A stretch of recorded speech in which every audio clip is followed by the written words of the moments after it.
Bonjour et bienvenue sur ma chaîne. Aujourd'hui je vais vous présenter quelques bracelets, donc des réalisations que j'ai fait, des petites idées que j'ai eues comme ça, tout simplement, des essais que je voulais faire. Donc j'ai commencé par celui-là, je me suis dit faire des trous carrés, dans une épaisseur de cuir un peu plus grosse que je prends d'habitude pour les bracelets. Là ça doit être du 3-2 je pense. Et quelques perles en bois que j'avais, je me suis dit tiens, pourquoi pas essayer de faire un style un peu spécial. Donc là il y a 7 perles et puis la fermeture se fait qu'un bouton de colle. Donc d'ailleurs c'est protégé, et là les pastilles ici c'est juste parce que j'ai creusé un peu le cuir, et c'est un cordon de cuir que j'ai utilisé pour enfiler les perles comme ça. Donc il y a un nœud ici et l'autre nœud qui est là, et puis avec un bon point de colle j'ai collé la pastille, donc l'ensemble tient et ça risque pas de s'enlever tout simplement. Donc avec quelques petits motifs, voilà, pour faire un truc un peu particulier, sympa. Donc ici je suis resté en forme ogive, donc avec le trou pour le bouton de colle bien entendu, et donc là voilà les petits motifs. Et en fait le cuir, ce sont des perles en bois donc de couleur naturelle, hein, qui ont été vernies. Après il y a possibilité forcément peut-être de mettre des perles de couleur, il suffit juste d'en trouver. Et donc c'est percé, en fait j'ai percé donc comme ça au droit, ici, à chaque petite partie.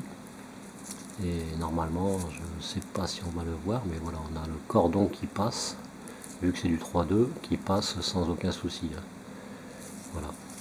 Donc en fait, les perles tournent dans ce sens, ce qui peut donner un petit effet massant, éventuellement, pourquoi pas. Alors, ce bracelet, je l'ai fait pour un poignet entre 16 et 17, voire 17,5. C'est le fait de prendre le tour tout en mettant l'épaisseur d'un doigt, de façon à ce que le bracelet ne soit pas, même la peau, je veux dire, qu'il ne soit pas trop juste et qu'il ne serre pas le poignet. Donc le fait de compter la mesure avec le doigt de la personne qui va mettre le bracelet, bien entendu, pas le doigt de quelqu'un d'autre, parce que sinon ça peut être, il peut avoir des doigts comme mon pouce, voire au-delà, et donc ça peut tout changer. Donc voilà, juste prendre la mesure comme ça, et voir combien on a. Donc si on prend la mesure, comment dire, si on prend la mesure avec un mètre, hein, le mieux c'est qu'un mètre de couture, mais là je l'ai rangé, donc je vais utiliser un autre mètre. Il suffit dans ces cas-là de prendre la mesure, hein, tout simplement, donc avec le doigt, et si on arrive à, comme ici, le bout à la dimension, genre 19, voilà, on sait que c'est 19, tout en ayant bien sûr l'épaisseur du pouce plus le poignet. Voilà. Moi je me base comme ça, ce qui permet d'avoir un léger jeu et que le bracelet puisse bouger très légèrement sans sortir de la main et sans causer un quelconque désagrément. Voilà, tout simplement. C'était juste pour la petite information. Donc voilà, j'ai fait ce modèle là, et ensuite bon bah ça a pris un peu de temps parce qu'il a fallu que je cherche comment je pourrais faire, enfin, voilà.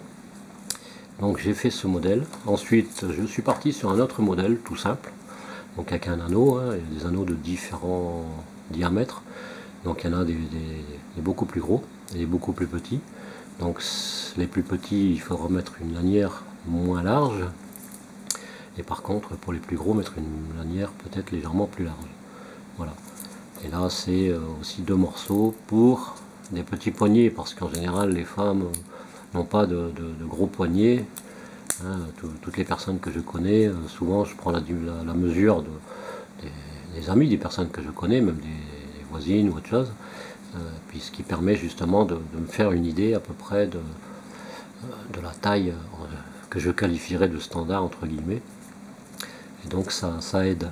Et souvent c'est 16, 16,5, voire 17, 17,5. Et voilà. Donc là ici j'ai utilisé, c'est toujours du cuir tannage végétal, hein. Ce que j'ai pas précisé sur celui-là, c'est peut-être la largeur. Donc si on prend la largeur, je prends toujours 20 mm à peu près. C'est à peu près une bonne mesure, tout tout comme celui-ci. Je pense que c'est 20 mm aussi. D'ailleurs, si on prend celui-là, on est aussi à 20 mm. Il n'y a que celui-là qui doit être environ, je pense, à 15. Voilà. Celui-là, il est à 15 mm. Donc là, c'est comme je disais, pour un petit poignet, un poignet standard, normal, on va dire. Et donc ici, c'est protégé avec de la crème. Voilà, le cuir est traité, mais avec des produits naturels. Je précise bien parce que c'est important de le préciser. Et d'ailleurs, c'est pour ça que je mets des pastilles de cuir, enfin, tout au moins de la peau, que je colle par-dessus l'arrière de la pression, de façon à ce qu'il n'y ait pas de partie métallique sur la peau. Chose que je n'ai pas fait ici, mais en général, ça, de ce côté-là, c'est peut-être pas trop gênant. Donc ce sera à voir. Sinon, au pire, le mieux, ce serait peut-être soit de mettre une petite pastille, je sais pas, ou peut-être, au lieu de mettre des dérivés, de faire une petite couture, tout simplement. Donc voilà, ça c'est pour le deuxième, hein, l'anneau. Je pense que ça doit être un anneau qui fait environ, ça fait 25 intérieurs. Donc on arrive avec presque 35 en extérieur, 35 mm bien entendu.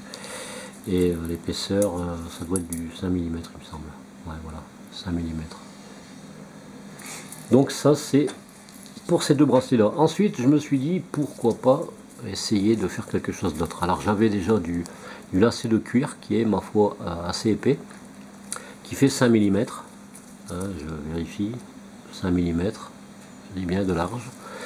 Et je me suis dit tiens, je vais essayer, parce que j'avais vu ça quelque part, de faire un nœud celtique. Donc avec les deux morceaux. Ensuite, quand les morceaux ont été rejoints, j'ai mis un point de colle sur toute la longueur, donc sur la tranche.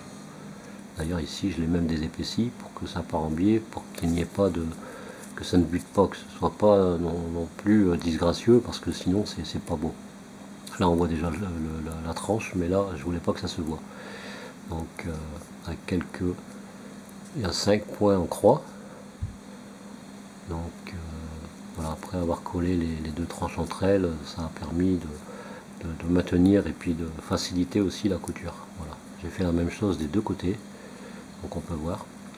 Et c'est un nœud celtique. Donc on l'a comme ça à plat, mais si on le, peut-être qu'on va le voir, si on le tourne automatiquement, le nœud se resserre très légèrement. Voilà, c'est pas gênant. Vous voyez, ça peut rester comme ça, mais le nœud, au contraire, il va s'ouvrir, tout simplement. Parce que ça glisse, c'est pas collé. Le nœud est pas collé. Hein. Donc voilà. Je trouvais que ça faisait joli, ce nœud celtique. Donc, possibilité que de faire ce modèle-là, entre guillemets, mais en blanc, parce que je n'ai que du blanc. Et puis après, bon, bah, je trouvais que le blanc et le rouge, ça sortait bien, ça tranchait bien. Donc, on voit sur l'arrière, hein, c'était cousu, ça ne provoque aucune gêne. On ne sent pas quelque chose qui pique ou qui gêne. Et voilà, j'ai fait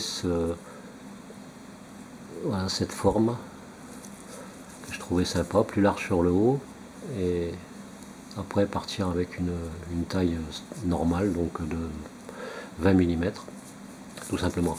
Alors là, pourquoi j'ai pas mis les systèmes d'attache?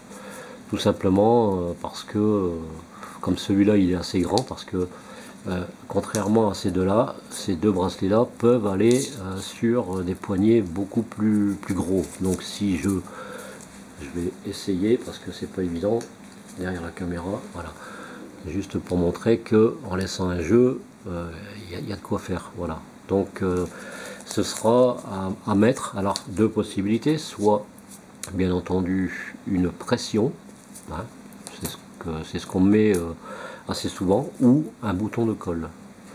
Donc il sera forcément peut-être moins haut, étant donné que là ici c'est un cuir épais. On mettra quelque chose de conséquent par rapport à ce cuir là qui fait 2,5 mm d'épaisseur. C'est toujours, tout ce que j'utilise c'est du cuir tannage végétal. Hein.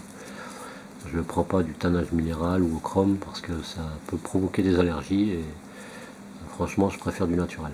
Voilà. C'est peut-être un peu plus cher mais c'est mieux. Voilà.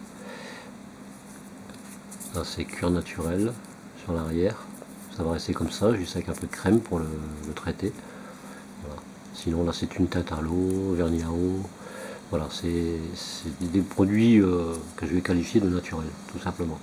Voilà, j'ai voulu faire ce système parce que je trouvais ça assez sympa, tout au moins sur le nœud, et je me suis dit plutôt que de laisser le nœud comme ça, parce que j'ai déjà vu des bracelets avec ce système de nœud, et au bout en fait c'était des attaches à coller, et puis soit des attaches aimantées ou des attaches qui se fixent.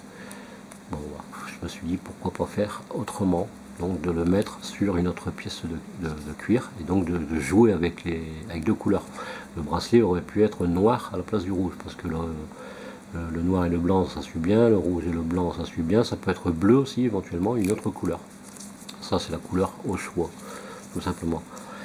Voilà, ensuite j'ai trouvé sympa de faire ce modèle. Pourquoi il y a une partie plus courte que l'autre? Simplement parce que j'ai voulu le faire comme ça, mais sinon on peut faire la même longueur de chaque côté. Et en réalité c'est simple, voilà, c'est deux morceaux, tout simplement. Alors soit qu'on le met dans ce sens pour justement avoir le noir qui est beaucoup plus visible sur cette partie là que là, voilà. Voilà, on peut faire tout bonnement l'inverse, de façon à ce que voilà, il y a juste qu'à les mettre comme ça, hop, et là on peut faire en sorte que le noir soit recouvert par le rouge et qu'on voit plus de rouge ici, voilà. Donc c'est faisable dans les deux sens, voilà, on peut le mettre dans les deux sens. Donc ici j'ai utilisé un rouge, comment dire, je vais le mettre dans comme c'était parce que il y a une personne qui est assez intéressée par ce type de bracelet, et donc je voudrais pas le mettre dans le mauvais sens vu qu'elle aime bien comme ça. Et de ce fait là ici j'ai voulu faire le noir et le rouge parce que c'est deux couleurs qui sont quand même assez flashy. C'est un peu les couleurs de Toulouse, même à Toulon ils utilisent ces deux couleurs pour l'équipe de rugby. Voilà, c'est juste une petit clin d'œil, non pas l'une ou l'autre des équipes, mais sur le fait qu'ils utilisent ces deux couleurs, tout simplement. Et puis comme dans la chanson, je sais plus qui c'est qui chantait ça, rouge et noir, enfin, voilà. Et donc je me suis dit ces deux couleurs vont bien ensemble, et pourquoi pas, parce que j'avais vu un bracelet à peu près dans ce type là qui était bleu et jaune je crois. Donc allez, je me suis dit, c'est vrai, certains me diront ah ça c'est du Pinterest, ça c'est ceci, ça c'est cela. Ben qu'est-ce que vous croyez les gars, hein, même les plus grands ils vont aller chercher les idées aux plus petits, parce que les plus petits n'ont pas les reins assez solides et les moyens de faire quoi que ce soit. Et donc c'est les plus gros qui arrivent et qui récupèrent les idées des petits, et qui ont même la possibilité éventuellement de breveter, et comme ça, voilà. Hein, c'est des malins, tout simplement. Moi je vais pas parler de politique parce que c'est pas mon truc, mais c'est simplement pour donner l'exemple. C'est le petit clin d'œil, parce que ça c'est des choses qui se font, malheureusement. Voilà, donc je pense que c'est je m'ai pas vu 7 comme dirait l'autre. Et en fait, ben, on essaye de copier l'un, on essaye de copier l'autre, on copie parfois les idées, on copie parfois exactement la même chose.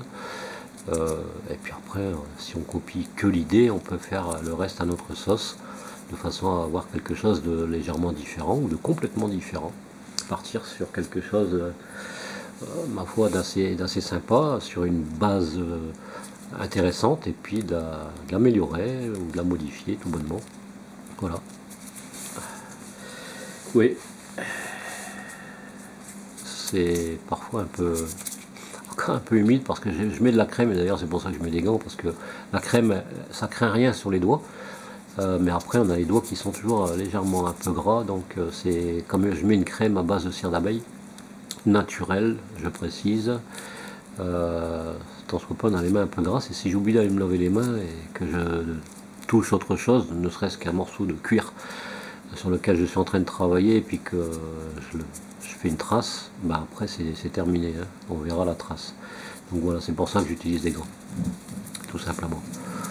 C'est par précaution, pour éviter de tâcher la réalisation ou la création que je suis en train de faire et qui est en cours, et pour pas devoir la recommencer, quoi. Parce que c'est pas comme du bois, on s'amuse pas à le poncer, hein. c'est autre chose. Voilà, donc ça c'était la petite idée, et donc ici je mettrai soit un bouton de colle, soit une pression éventuellement, je sais pas, ce sera au choix, parce que je connais une personne qui est intéressée par ces deux bracelets éventuellement, donc il y aura peut-être toujours moyen d'en refaire, mais moi je m'amuse pas à refaire pour l'un pour l'autre, de toute façon c'est juste des essais que je fais, et puis bah, si je peux faire plaisir à quelqu'un de ma famille, je l'offre, sinon pour une autre personne, bon bah je m'arrange toujours avec. Mais je fais pas ça en série, voilà, tout simplement parce que ça m'intéresse pas déjà d'une, et que j'ai pas envie de me casser la tête, parce que contrairement à ce qu'on peut croire, il y en a ils vont dire oh bah, c'est bien, tu as juste qu'à faire le nœud, après tu colles, tu couds, tu fais ça, oui d'accord. Il faut savoir qu'on passe du temps déjà pour la conception, pour la réalisation, pour déjà essayer de trouver euh, comment dire, de trouver le résultat final, hein, trouver la bonne idée, et c'est pas toujours évident, et donc on passe un temps fou. Et après, ben, si on passe, je sais pas moi, plusieurs heures ou voire quelques jours sur un truc comme ça, éventuellement sur la conception, après il y a des gens qui vont dire oh, ouais, tu vends ça autant, oh, c'est cher, hein. Ouais, c'est cher, mais c'est fait à la main quoi. C'est ce que les gens n'ont pas l'air de penser. C'est pas fait en Chine, c'est pas fait avec des machines, il n'y a pas des emporte-pièces qui préparent tout et qui passent dans les mains de l'un, de l'une, de l'autre. Et puis, moi j'ai bien vu dans certaines émissions, pour certains étuis, pour pas citer le nom de l'aïeul, bah c'est découpé à l'emporte-pièce, puis c'est cousu, ça passe dans les mains d'une personne, c'est cousu, c'est même peut-être pas fini. Et c'est pour ça qu'ils peuvent se permettre de vendre ça une vingtaine d'euros, alors que si on devait le faire à la main et personnalisé, ça coûterait 2 à 3 fois le prix, quoi. Voilà, c'est juste pour vous donner une petite idée de ce que c'est. Voilà, moi j'ai appris le travail du cuir par moi-même, et c'est vrai que c'est pas évident, hein. Et j'ai pas tout le matériel non plus, hein. J'ai pas d'emporte-pièce de machine, j'ai pas de presse, j'ai pas de ceci, j'ai pas de cela, je fais tout à la main. Voilà, comme un grand garçon, tout simplement. Voilà. Désolé si je vous ai donné certaines explications qui vous ont pris la tête éventuellement, mais bon, c'est des choses qu'il faut dire, et il faut quand même être au courant de certaines choses. Voilà. Désolé pour ceux qui veulent des tutos pour savoir comment ça fonctionne. Et ben, c'est pas mon truc, hein. Je dis maintes et maintes fois, je suis pas un expert en montage vidéo, donc moi c'est du one shot, je montre, je donne les explications. Je peux même donner d'autres explications en commentaire éventuellement, si on me le demande gentiment, il n'y a aucun souci. Mais certaines personnes me disent ah ce serait bien, dommage qu'il n'y a pas d'un petit tuto et ceci et cela. Bah oui, bah, faites comme moi les gars, hein.